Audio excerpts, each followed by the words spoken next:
Dear subscribers, as you know, we shared many information for you, and we are studying very hard to find current news for you. However, I cannot use this channel for future.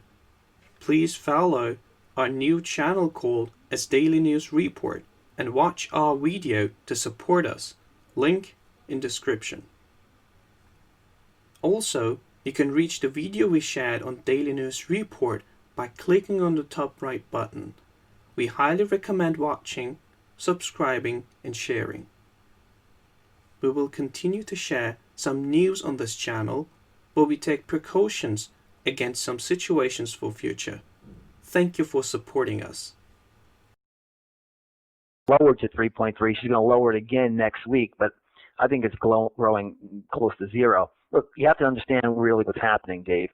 You know, China is absolutely a debacle.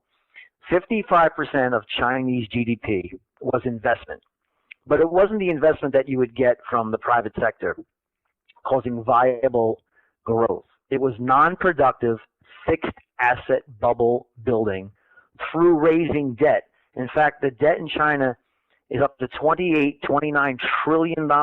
That's a 250% increase of government debt in 8 years. And like I said, it's bridges to nowhere. It's runways with no planes and no passengers. It's empty cities. It is a huge command and control bubble, fixed asset debt bubble, non-productive, non-viable growth. That means you have all this overhang of debt with no underlying GDP growth. So China is a disaster, but China was responsible for 1/3 of all global growth. What was China doing? Buying aggregates from the emerging markets. So you have, not that Canada's an emerging market, but Canada's in a recession. Russia is in a recession. Brazil's in a recession. All of the emerging markets are either in recession or flirting with recession. There isn't really growth anywhere in the world. Even Japan is going for their third recession since the end of 2012. I guess the only quote-unquote bright spot that we're told to believe is the United States, but guess what? The Atlanta Fed highly accurate model has GDP growth at just 1.8% for the third quarter of this year. So there isn't any growth anywhere in the world, but there's a hell of a lot of debt, and that debt is very hard to service when interest rates normalize. In fact, it's impossible. So right now, I mean, you mentioned America, and you're saying that the Atlanta Fed is forecasting things don't look that great. And now we see out of the regional Feds, 6 out of 6, they're really saying the economy is not doing as well as they thought. I mean, do you think the U.S. is heading into a recession? Well, I certainly think that China is already in a recession, and I said all the emerging markets are in a recession. So if you believe in decoupling, then you believe the United States can skate on this mythical, ethereal island. I don't believe so. Global trade is plummeting, and the United States is now going to start raising interest rates. That's what we're being told over and over again. We were even told today, as of this recording, that Jeffrey Lacker said that interest rates can even start to increase in the October meeting. It's a live meeting. But this is very unusual to have the Fed raising interest rates. By the way, let me just go on record and saying, I wish the Federal Reserve would just lock the doors and go home. I believe that the free markets should dictate where interest rates should go. Let's just get that out of the way. Supply of savings versus demand for money, and then you keep that base money in species. So whatever the increase in mine supply of gold would be about 1 or 2% per annum, which happens to be commensurate with labor force growth and productivity growth over many years. So you keep base money in check, and then you have the interest rate be a free market interest rate. But that's a fantasy of mine. That's long gone. So what's going to happen when interest rates start to normalize? This is the trillion-dollar question. Let's just go through a list of some things that I think are going to happen. Number one, I think debt service payments begin to rise on the soaring, outstanding $44 trillion in total non-financial U.S. debt. By the way, that's up $12 trillion in the last decade. What is going to happen when interest rates normalize on $44 trillion of outstanding debt, up $12 trillion in the last decade? Here's another thing. High yield. The high yield debt market has doubled since 2009. And many companies have survived just by rolling over debt at record low yields. So I'm looking for default rates to spike and as junk bond prices fall. The home ownership rate in the United States is at 63.4%. That's the lowest level since 1967. If we're really going to start raising rates, do you think the number of people that want to own homes is going to go up or down? It's going to go down. It will also cause I believe, the renewed bubble in housing to fall back down. Home prices are back to 4.4 ratio home price to income. So normally the home price to income ratio is 2.6. It's back to 4.4. Dave, that's just about where it was at the height of the housing bubble. Now, it's true we don't have a lot of supply. Home ownership rates are down. The home ownership rates were soaring in 2006. And you don't have a lot of supply. They were building over 2 million units. Now it's less than 1. So it's not a classic bubble, but home prices are just way overextended. So I look for home prices to fall. Now, mean reversion on U.S. debt. We have $13.2 trillion in publicly traded debt. If interest rates were to start to mean revert, we'd be paying 30% of all tax revenue just to service the interest on our debt. Okay, so we also have, I'm almost finished with this list. This is a very important list. I have it committed to memory here, so please bear with me. You have to understand how dangerous this market is right now. We have $9.6 trillion of U.S. dollar-denominated debt owned outside of the United States, the emerging market countries that have all this debt.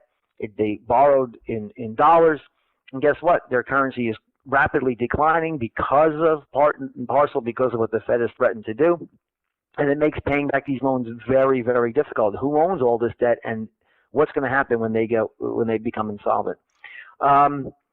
We have had $2.5 trillion in stock buybacks since March of 2009. Stock buybacks lower the amount of shares outstanding, increasing artificially, I believe, earnings per share, unsustainably earnings per share, which has caused the stock market to go up. They're not growing their earnings by producing more revenue because the revenue is down.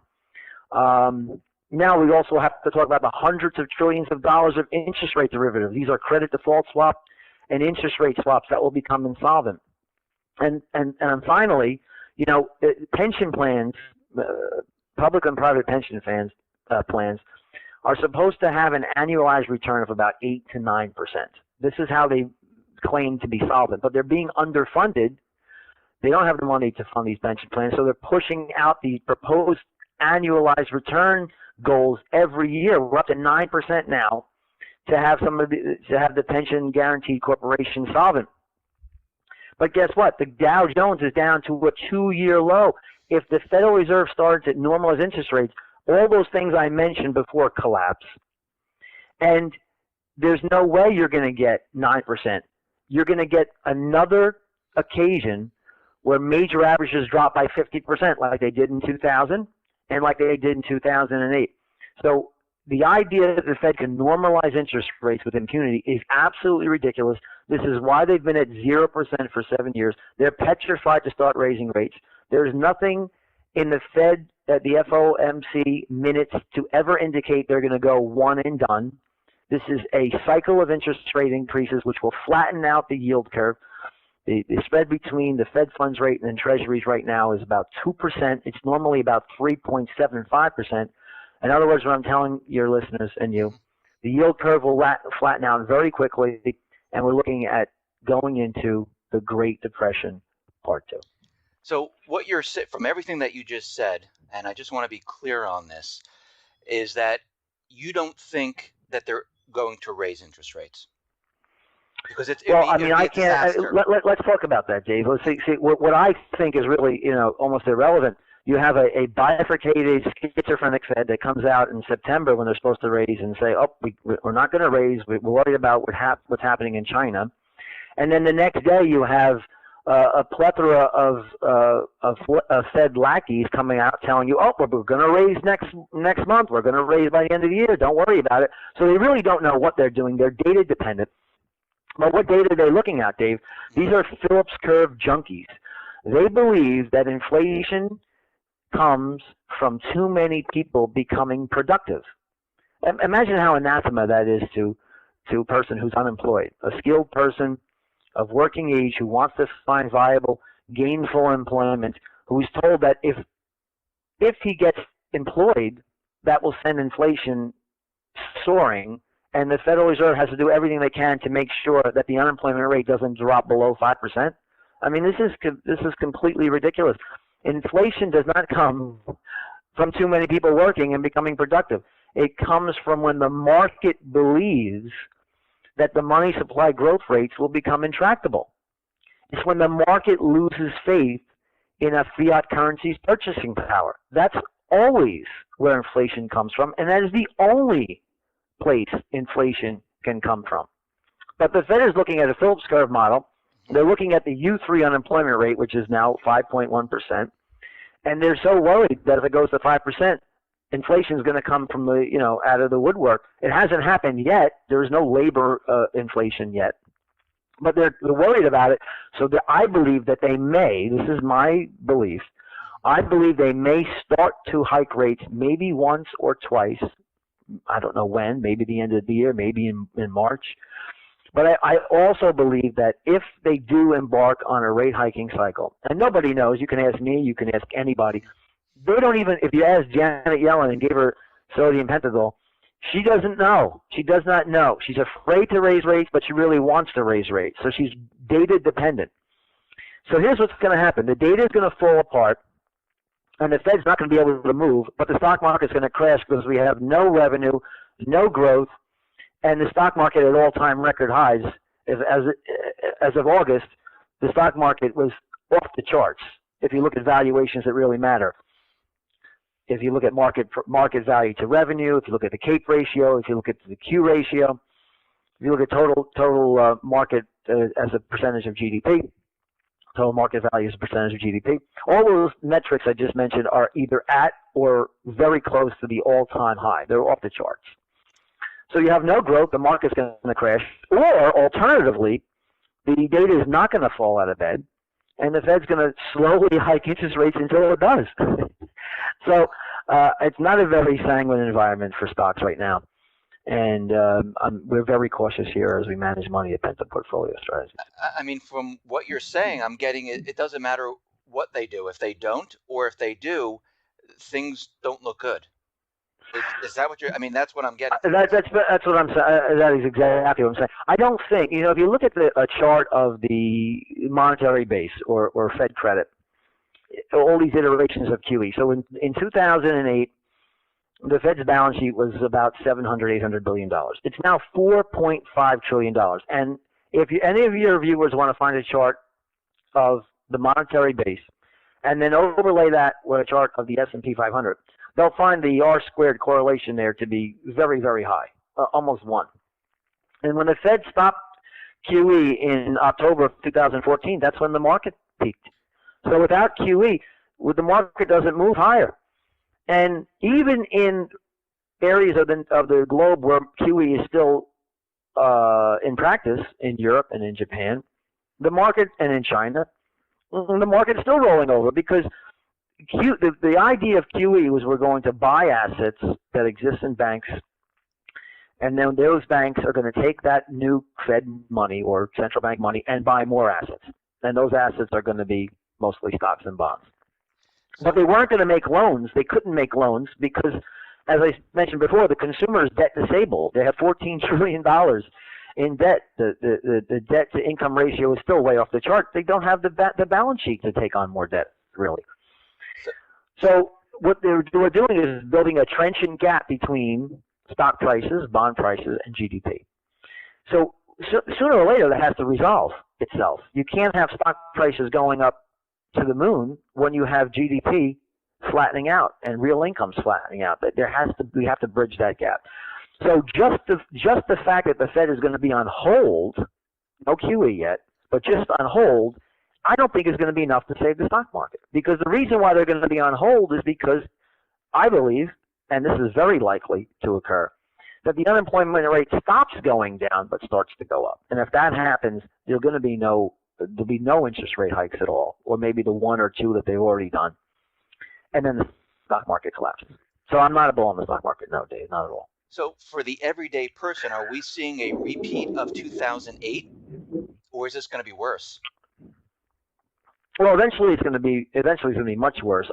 I do believe, and this is just conjecture on my part, Dave. So I'm not a member of the FOMC. I'm not a member of government, but I believe the next time we have a resumption of what was happening in 2008, and what was happening in 2008 would just be very clear. So we had an overvalued housing market, we had the consumer in debt, banks were over leveraged, and we had a healing process begin where debt levels were contracting and asset prices were contracting, money supply was contracting.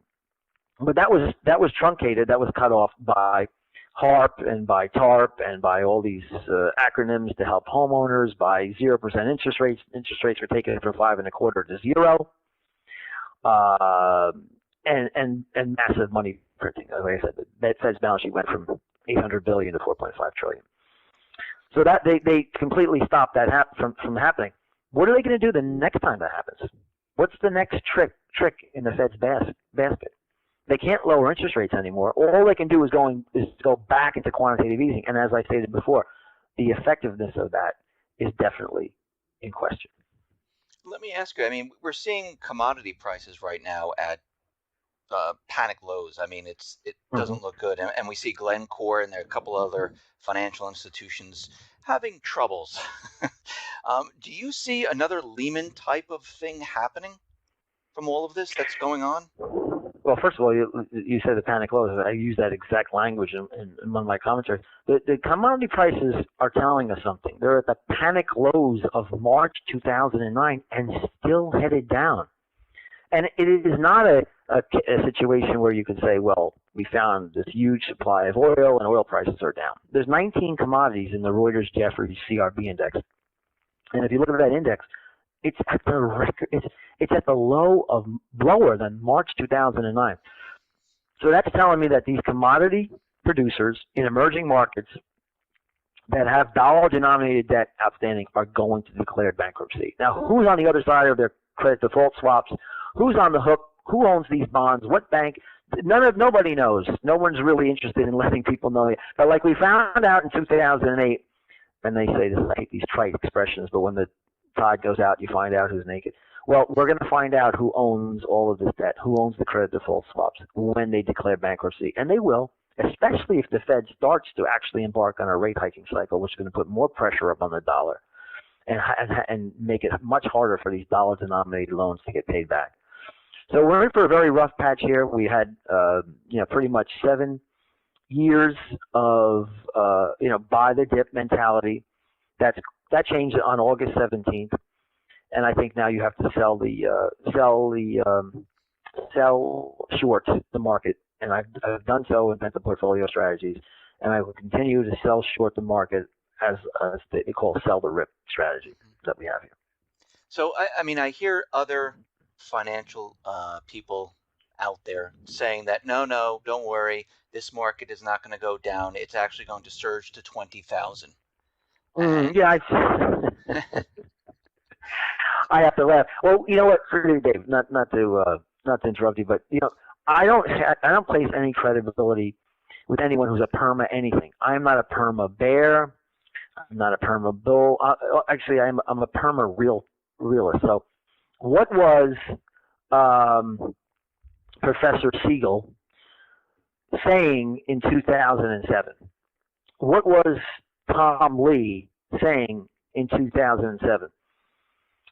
What was any of these perma bills saying in 2007? See, if you couldn't realize what was happening to the economy in 2007, 2008, why do I want to listen to you now? These outlandish predictions of 20,000 on the Dow will only occur if the Federal Reserve, and this is where I was going before, QE doesn't work anymore. So how are they going to get the money supply to grow? This is what I think could happen. I think that the next round of quote-unquote QE, quantitative easing, is going to be one that circumvents the banking system. So rather than creating money from nothing and buying assets that reside in banks, we might just send checks directly to the public. And if we do that, we don't have to worry about what a bank's going to do. Are they going to make a loan? Are they going to buy stocks? Are they going to buy bonds? we're going to directly send cash to individuals. Or what we can do, not we, they can lower interest rates to some negative number that causes you to take money out of the bank and spend it right away. They could outlaw physical cash. I've heard, I'm repeating things that I hear in my profession. So these are things that could happen, and you should be aware. Not that I know they're going to happen or not, but you should be aware of it and plan for it. What would you do? What would happen if they announced next week or next month, after the next crisis goes into full gear? I believe it's already started, but once it becomes evident to everybody, what would you do if the announcement came out that cash has been banned, outlawed? What would you do? How do you react? How do you invest? So have that plan today, and that's what I've done. So, Michael, what would be, when you're saying when everyone realizes that this whole crash is here, and I do believe that we've been going through this for quite a while, what is, I'm sure everyone's wondering, what is the everyday person going to see? I mean, I had Bill Holter on here, and he told me that credit lines are going to dry up, deliveries are going to be tough, stores, the shelves might be a little bit empty because supplies aren't coming in. What is the everyday person going to see when this happens? Well, you have to do is relive what happened in 2008. It's going to be 2008, but even more intense because, don't forget, in 2008, what engendered the housing bubble was 1 year of 1%. From 2003 to 2004, we had a Fed funds rate at 1%. And we quickly moved that back to 5.25%, and that inverted the yield curve, and we had home prices down 35%. We had stock prices down 50% in a matter of months. So I look for the same thing to occur again, except even worse, because at this particular go-around, the geniuses in Washington, D.C., have decided to take interest rates to put them at zero for 7 years, which causes huge search for yield. I mean, if you have any kind of fixed income bond fund, I would be out of there. By the time before you even listen to the end of this interview, I would hang up the phone and well, it's probably not good for you. They probably do want to listen to it. But I would get out of that bond fund as fast as possible. So that's what we do. If you have a junk bond, high yield bond fund, that'll be one of the first things to go. And you're going to see a lot of things you didn't see in 2008. And like I said, I think the next occasion was the next deflationary depression that starts to unfold. There's going to be even more unique reactions from our central bank and from our government, unprecedented tactics taken that we have never seen before, and they probably will shock most people. On the floor of the Congress, Michael, they were talking about riots in the street, and we can't let this happen. Do you think that could happen during this? Well, I'm not predicting. I'm not predicting civil unrest, but I would encourage your audience to go open up any history book, not only in the United States but around the world, and then look what's going on around the world, and think about what happens when you see an economic depression. What occurs? It happened in Greece. I mean, I don't know why it would not happen here. You have to give me a reason to believe why we wouldn't see that here. I hope and pray it doesn't happen, but that's one of the things I would be prepared for. Okay, but when do you think that this starts to occur? We're not going to hold you to the date, but I mean, do you see it like happening this fall in 2016? When you say it, what do you mean? When everything really starts to fall apart, like in 2008, all of a sudden the market just came down, and it came down further. 2009, it started the whole Great Recession, as they call it. When do we see something? Well, you've already started to see it now. So not even. Now, I was out of the market in my last visit on CNBC. I was telling everybody I was out of the market. It was October 2014. I said, the end of QE gets me out of the stock market. I'm leaving. I'm done. I haven't been invited back on the TV on air since. I'm part of their web presence, but not back. I haven't been back again.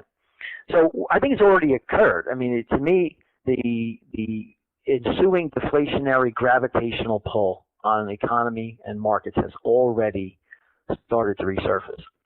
Now, like I said before, we're down to a 2-year low. in the Dow Jones Industrial Average. If you look at around, the S&P has 1,500 stocks in it, not the S&P 500, the mid caps, the large caps, the small caps. There's 1,500 stocks. 600 of them are down 25%. 117 or 120 are down more than 50%. If you're invested in the stock market and you're not in maybe a handful of silly stocks like Chipotle or one of these, high-flying momentum stocks, and maybe even then, you're down 50% or more. Maybe you're down just 25% if you're lucky. This is going to metastasize across the entire market. And I think that's going to bring what I call the resumption of the Great Depression that was commencing in 2008.